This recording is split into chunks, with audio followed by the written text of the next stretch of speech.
I knew from Bill's message was he lived in Hanover and he wanted to come speak to us about promoting ranked choice voting. I didn't realize he was a preeminent research physician, has been at the Hitch for quite some time, is now retired, and he's dived into this with 2 feet. So I asked him for some bio, and I got a short version and a long version. Let me give you the long one because I think it's pretty interesting. For almost 30 years, Bill was a physician researcher at the Hitchcock. He graduated from high school in the Chicago suburbs, the University of Illinois Medical School in Virginia. After his residency in diagnostic radiology at the University of Virginia Medical Center, he worked 3 years at the medical center at the National Institute of Health before being recruited to DHMC to help bridge the gap between the clinical center and the Center for Evaluative Clinical Sciences, now known as the Dartmouth Institute.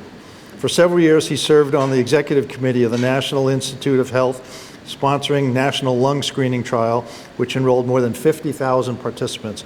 After the trial was completed, he led the cost-effectiveness analysis of lung cancer screening, showing that screening could be cost-effective if participants were properly chosen and the screening and subsequent procedures were properly carried out. After he retired from his medical career in 2020, Bill became very concerned about the health of the American democracy. He briefly considered running for the New Hampshire State House in May of 2024, but later decided to focus on election reform. He is an unpaid volunteer to 3 nonpartisan nonprofits involved in election reform: New Hampshire Ranked Choice Voting, New Hampshire Together, and the People. The latter 2 nonprofits organized the first statewide New Hampshire Citizen Assembly, which was held over a long weekend in June 2024 at St. Anselm's College in Manchester. Bill served as one of 50 volunteer delegates to the Assembly and continues to work with some of the organizers and fellow delegates on the single ballot primary. So without further ado, I'm going to hand the dais and the microphone to Bill.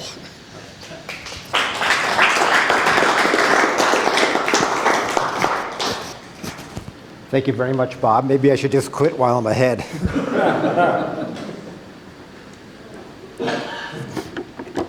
Again, thank you all for inviting me to come here and speak, and thank you for showing up and being alert and awake right now, at least. As Bob said, I'm a retired physician researcher from Dartmouth, and I'm an unpaid volunteer for these organizations that are trying to reform our elections. Go to the next slide. Over the next, 3 hours, I guess? Yeah. 30 minutes, hopefully. I will talk about how we got into this mess. I will talk about the problems with the partisan primary system, which is our main system in the US. I'll talk about solutions with a nonpartisan primary system and ranked choice voting. And finally, I'll talk about what's happening now in New Hampshire and across the country and what you can do for our country.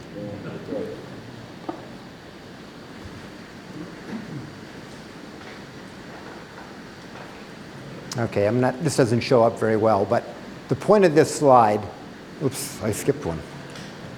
The US is the oldest constitutional democracy with the oldest written constitution. The planners of the Constitution did not anticipate political parties. But George Washington, in his farewell address, warned us of their potential rise. George Washington was the last nonpartisan president that we've had of the United States. Today, Americans are widely disgusted with our partisan politics and pessimistic about the future of our democracy. This slide, which was published by Pew Research recently, shows the marked decline, let's get my pointer working here, in public trust in government since 1960, when it was about 80%, to about 20% today. Now, the silver lining to this is that we as Americans can agree on something. We agree that something's going wrong. We actually agree on a lot of things about government. A strong majority want better representation in government. want more fair and transparent elections, and want dark money out of politics. Strong majorities of our country also are in agreement on other issues such as reproductive rights, sensible gun laws, and environmental protections. So why does the majority in this country not get what it wants? Well, there's a book recently written about this called The Tyranny of the Minority. And in this book, the authors systematically explain the ways a small minority of people in our country have taken control of its laws. And the book also points out many of the potential fixes, such as the abolition of the Electoral College system. Although doing this and most of the other fixes that are recommended in this book require an amendment to the US Constitution or national legislation, neither of which is feasible in today's environment. In the book, The Primary Solution, written by Nick Troiano, he argues that we can bypass these hurdles by starting at the state level with revising partisan primary elections and incorporating ranked choice voting into our general elections. Let me give you a brief history of our primary system. Again, the writers of the Constitution did not plan for political parties, so there is nothing in our Constitution about political parties. Political parties didn't emerge until after Washington resigned. However, their power rose rapidly, and by 1828 there were two dominant parties, the Democrats and the Whigs. And both those parties used a two-stage system, a caucus and convention system, to nominate candidates for the Congress and presidency. That involved, they chose delegates at local caucus meetings, and then they sent the delegates to statewide conventions to vote for the candidates. This system worked for a while, but after the Civil War, it became severely corrupted by party bosses and money. So in the early 1920s, there was a reform of the primary party, of the caucus and convention system to the direct partisan primary, where individual voters would get a chance to vote for candidates statewide. So at that time, the direct partisan primary represented a huge improvement over the prior system. And the direct partisan primary worked fairly well until the 1990s, when there were two major changes: fragmentation of the news media and realignment of the parties and ideology. So starting with the fragmentation of news, back in the 1990s, we had basically, or up until about the 1990s, we had one predominant news source, ABC, CBS, and NBC. We're all getting the same information. After starting around 1990, other news sources started to develop. And fewer people were paying attention to the major news networks.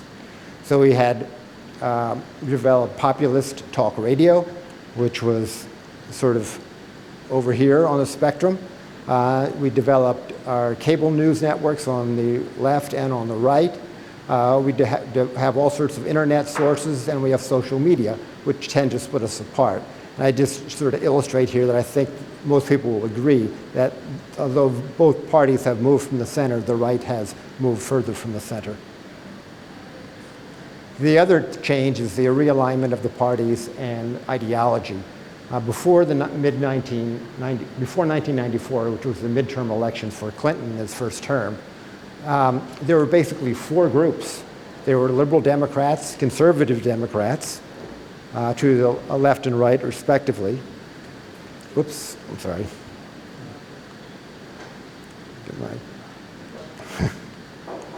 Gotta get the right thing. There we go. Okay. But there were also conservative Democrats and liberal Republicans. So there was some overlap between the parties on different issues. Of course, these parties would shift a little bit, or these groups would shift over different issues. But there remained enough overlap between the different parties where there was some a good sense of camaraderie. However, after the midterms in 1994, there was a consolidation of the liberal Democrats and the conservative Republicans, and they both shifted a little bit. The Democrats to the left, Republicans a little bit more to the right, so that now there's virtually no overlap between these two groups. Now, this polarized environment has given rise to ideological fringes that have disproportionate influence in our political system. Now, neither major political party has taken a united front against the partisan primary system, but many prominent politicians from both parties have, including now Senator Majority Leader Chuck Schumer. And back in 2014, 2 years before Trump was elected, Schumer wrote in the New York Times, "The partisan primary system has contributed to the election of more extreme office holders and increased political polarization. It has become a menace to governing." So that was even before Trump was elected. And with this polarization, there's been a marked decline in the number of competitive House seat districts across the country, from more than 150 in 1997 to less than 90 today. This corresponds with the marked increase in the number of safe U.S. House districts where a party is not challenged. In 2022, 83% of the U.S. House districts were safe. And in a safe district, the opposing party and a large number of independents are not able to vote in the safe party's primary election. Consequently, a large number of our seats are chosen by a very small proportion of voters. And in 2022, 83% of the U.S. House seats were decided by 8% of the voters. Now, let me just review briefly the different types of primary systems that we're using in the U.S. right now. And they're pretty much even, the top three are pretty much evenly split. The closed primary doesn't allow independents to vote at all. Only Democrats and Republicans can vote, and in their respective parties, or with their respective party ballots. And this is extremely unfair when you think about it, because about 40% of all the voters in the United States are independents. 40% are independents, not affiliated with the major parties. That's true of New Hampshire, and in Alaska, it's 60%. And the primaries are paid for with taxpayers' money. So it's just not fair that independents can't participate in these closed primaries, which include 15 states across the country. The closest state actually being New York.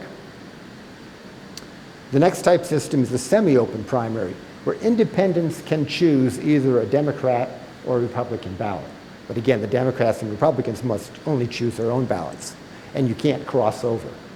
This type of system is what we use in New Hampshire.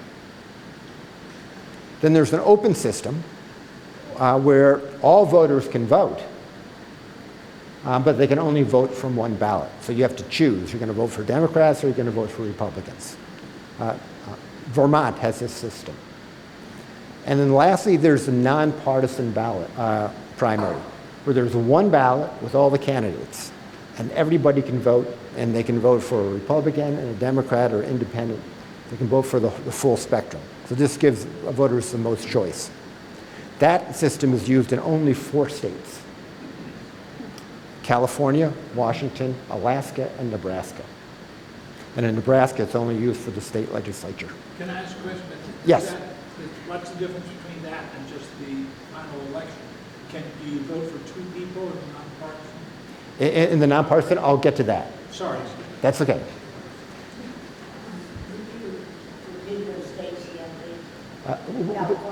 California, Washington, Alaska, and Nebraska.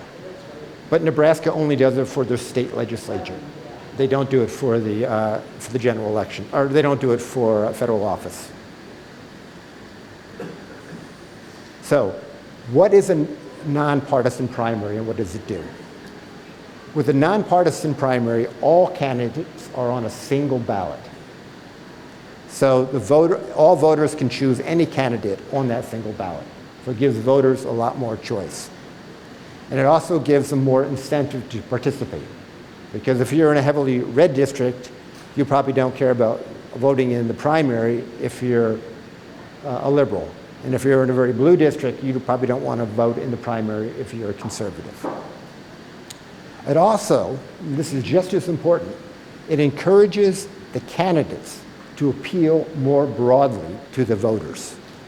So they're not going to be as extreme. And similarly, they don't have to worry about being primaried by their party if they're not extreme enough.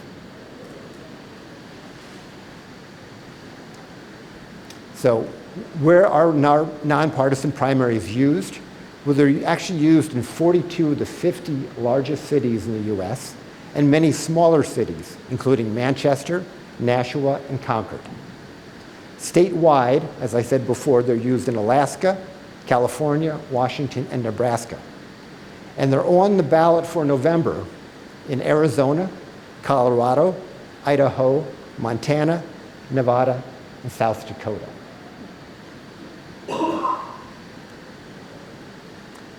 Now let's look at the 2022 midterm elections, just get some understanding of the impact that the design of the primary can have.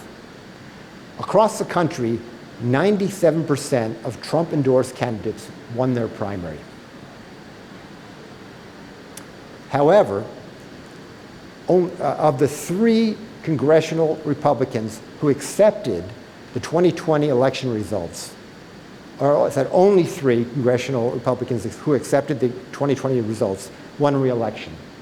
All 3 of those Republican congressmen were from the states that had nonpartisan primaries because they could not be effectively primaried by Trump because there were independents and even Democrats who could vote for them.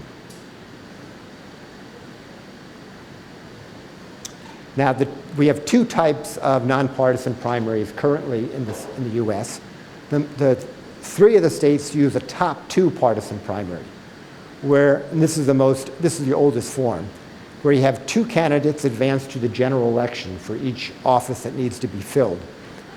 And it usually ends up being split between a Democrat and a Republican, but it doesn't have to be. You could have any combination of Democrat, Republican, third party, independent. The winner must get over 50% of the votes. And this can present a problem because it often requires a runoff. And runoffs are problematic because they cost a lot and you don't have full participation. Only 1 state has the top 4 nonpartisan primary with ranked choice voting, and that's Alaska. There's a documentary that just came out on this, which will be available to the general public in the next few months. But Alaska passed their ballot initiative for this form of system in 2020 with a 1% margin of vote. It allows for 4 candidates to advance to the general election for every office that needs to be filled. And it allows voters much more choice. It also uses ranked choice voting in the general election to select the final winner. Now, before I talk about the advantages of ranked choice voting, let me just remind you of how our current one-choice voting system works. Each voter gets a single vote for 1 candidate. The candidate with the most votes wins, regardless of what percent of the population of votes he gets. In many of the primaries across the country, and the winner of the primary gets only a small fraction of the votes because there are many people that are running. This one-choice system sounds logical, but there's a big disadvantage. It can give an extreme candidate undue influence in 2 ways. That candidate can spoil the election by drawing votes away from the most popular candidate, and it can even allow the extreme candidate to win if that extreme candidate can effectively split the remaining candidates who are reasonable. And both these things have happened. So the advantage of ranked choice voting is it allows voters to rank candidates by preference, order of their preference. It allows for more candidates to be involved in the election. It ensures that there's a majority winner. It eliminates the spoiler and splitting effects that I mentioned with the one choice. And it also provides more feedback to candidates and parties about what the voters out there want. Now, just to show you that this is not just hypothetical stuff, this has real implications. Let's look at the spoiler effect, which had a huge effect on the presidential election in 2000 in New Hampshire and across the country. So in New Hampshire, Bush got about 7,000 more votes than Gore and won the election in the 4 electoral college votes, which put him over the top. However, Nader got 22,000 votes. And almost all of those votes in a second choice would have gone to Gore. So if we had used a ranked choice voting system for this election, Gore would have had the most votes. He would have gotten those 4 electoral college votes, and he would have won the US election. But because he didn't win New Hampshire, it came down to Florida. And in Florida, the spoiler effect was even more extreme. In Florida, Bush beat Gore by 537 votes. And even those are disputed. While Nader got over 97,000 votes. So if only a small percentage of those votes from Nader had gone to Gore, Gore would have won that election. Of course, it can go the other way. All right, so now this is a short little video. Politics is tearing us apart. And it's because elections aren't working for most of us. Here's why. In the US, each of us can vote for the candidate we like the most. But whenever more than 2 candidates are running to win 1 seat, it's possible for most voters to hate whoever wins. Because of this split vote, politicians can ignore the will of most voters and still win. Ranked choice voting gives you the freedom to select a backup choice to prevent that from happening. Let's say a group uses ranked choice voting to decide what to eat for dinner tonight. Each voter selects their favorite dish, but also has the option to choose backup dishes. If one food receives more than half the votes, it wins, just like in any other election. But let's get to dessert, where the competition is more fierce. What if no ice cream flavor has more than 50% of the vote? Under a normal race, vanilla would win, even though a majority of voters didn't pick it. With ranked choice voting, the flavor with the fewest votes is eliminated, and voters who chose that flavor as number 1 will have their votes count for their next choice. Everyone gets a say, no one wastes their vote, and the winner is the flavor that the largest number of people agreed upon. That's ranked choice voting. It's as easy as 1, 2, 3. You get more voice and more choice, and that makes elections better for all of us. So, did that make sense? Yeah. Okay, that video is available on one of the websites that I'm going to leave you with before I finish. And there are actually more important things to vote on in the US than your dinner and your dessert. I'm going to skip the next few slides, which I used as backup in case that video didn't run. I really didn't think it was going to run. So this slide here shows where ranked choice voting is used in the United States as of September 2024. So it's used statewide in Maine and Alaska for their state and federal elections. And it's used in 45 cities across the United States. The closest ones to us right now are Burlington and Portland, Maine. It can't be used in New Hampshire because even though New Hampshire likes to give localities their own choice, it doesn't give them their own choice in terms of using ranked choice voting. We're trying to save that, change that. The other point I want to make is that the number of people in districts that allow ranked choice voting in the US has increased 7-fold since 2016. So this is something that really is happening, and there is some momentum for. Now let's go back to the top 4 Alaska 2020 midterm election and look at how it turned out. Lisa Murkowski was the only Republican senator up for re-election who had voted to convict Trump after the insurrection. And then, despite the fact that he tried to keep her from winning a re-election, he endorsed her opponent in the primary, and he actually went out to Nebraska himself to ridicule her and say she was a rhino and worse than any Democrat. Despite that, Murkowski ended up passing the primary with 3 other people because there were enough Democrats and Republicans who wanted her. Again, Alaska had 60% independents. So she got through the primary, and then after the first round of the general election, with the ranked choice voting, she led by a small margin, but she didn't have the 50%. So then when they had to throw out, the loser, and then on the second round, she had just over the 50%. She had 54%. Now, in contrast, Cheney was up for re-election at the same time in Wyoming. And there, Trump primaried her. And because they didn't have this nonpartisan primary system, she got totally trounced. Now, there are other results of the midterm primary that are notable, because we really shouldn't evaluate how good a system is by whether or not it gives us the candidates we want. But other results out of the Alaska midterm were that there was much more participation in the primary.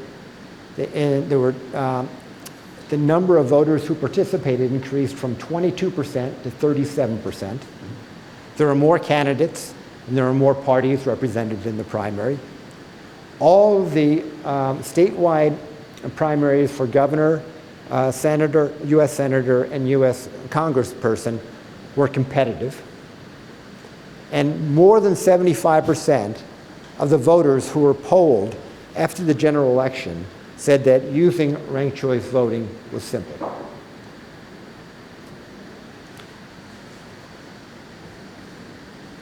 Now, Troiano also makes some recommendations for presidential election reform. And I'll just briefly mention them and not get into too much detail. He recommends using ranked choice voting for the primary and for the general elections. He also recommends opening up all the primaries to independents, eliminating caucuses because of their low turnout and unrepresentative turnout. He also recommends instituting a national primary day. This would achieve 2 things. It would, of course, increase everybody's awareness that there was a primary, and it would make the playing field more level for the different states. It wouldn't give, a gross advantage to one state over another. He also recommends allocating the electoral college votes proportionally by state, so that it would no longer be winner take all. Now, this is happening already in 2 states.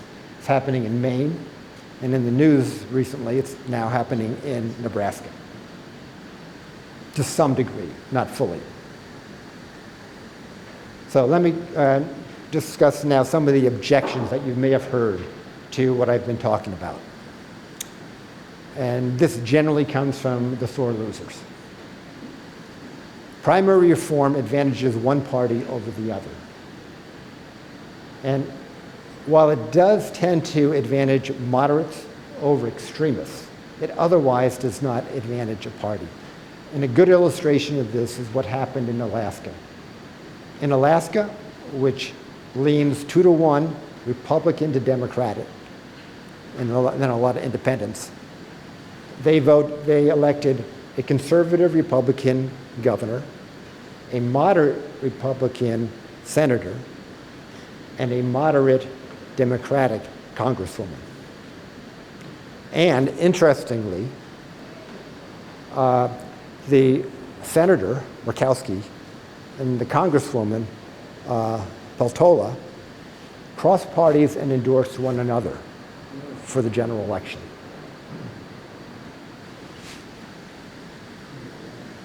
Another criticism has been that moderation isn't the answer to our political problems. And that may well be true. But the purpose of the nonpartisan primary and ranked choice voting isn't so much to achieve moderation, but really to achieve proper representation. It's still going to be that in deeply blue districts, you're going to tend to elect Democratic candidates, and in deeply red, you're going to tend to elect Republican candidates. But the candidates in each of those districts will be pulled to the center by having to appeal to a broader base. Another criticism by the major parties is that parties should be able to pick their own candidates. Well, parties should be in their own primaries if they pay for their primaries, but not in public funded primaries. And finally, one of the things you may have heard after the Alaska primary was that RCV, ranked choice voting, is confusing, partisan, and flawed. And who were the spokespeople for this? This was Sarah Palin and her colleagues, her Republican colleagues, because her sister, they lost. And in fact, after this primary, or after the general election, DeSantis outlawed ranked choice voting in Florida. So in the beginning, when ranked choice voting was first talked about 20 years ago or more, Republicans were equally interested in this as Democrats. And there's still Republicans today who are interested in this. Schwarzenegger is a big supporter of it. Riggleman, who was involved with January 6th, on the commission, looking into it, not participating in it. So there are still some reasonable Republicans who support it. Not all Democrats do, because it depends very much on your situation, because this will tend to work against the incumbents. So what's happening around here? Well, as Bob had mentioned, earlier this summer I participated in the Citizen Assembly, the purpose of which was to get people together throughout the state and try to come up with some solutions, proposals for solving our extreme polarization and skepticism. And I was one of 50 statewide delegates. 70% were independents. The other 30% were evenly split between Democrats and Republicans. And the purpose of this was to discuss these issues, come up with some proposals, and vote on those proposals, and then ultimately try to get New Hampshire representatives involved in passing bills related to these proposals. Did you have legislators at that meeting? We did. And the Secretary of State was at the meeting. And so were the co-chairs of the Voter Confidence Committee. So these were the 4 proposals that we ended up passing. One was the single ballot primary, which is the same thing as the nonpartisan primary that I just talked to you about. Another one was the creation of independent redistricting committees to eliminate partisan gerrymandering, at least at the state level. And then we passed a couple related to voter education. And civics classes, that's a good idea. Yes, yes. Another organization I work for is New Hampshire Ranked Choice. And we already have a sponsor in the House. And she actually sponsored 2 bills in the previous session, or in the beginning of 2024, in January. One was to allow municipalities and parties the option of using ranked choice voting so that like New Hampshire or Hanover or some other cities could use it. Another one was to actually establish ranked choice voting in all the New Hampshire primary and general elections. Now, neither of those bills passed, but the first one for allowing municipalities and parties to try it didn't lose by much. That Congresswoman or state rep, Ellen Reed, just recently won her primary, and if she wins in the general election, she is planning to reintroduce these bills in the next session. What was that? She's planning to what? To reintroduce these bills or similar bills in the next session. She probably would not introduce them in 2025. We should probably wait till 2026.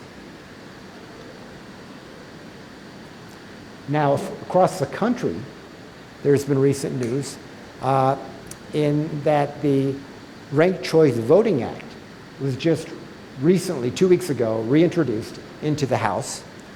And that the purpose of that is to use ranked choice voting in the primary and general elections for all congressional elections.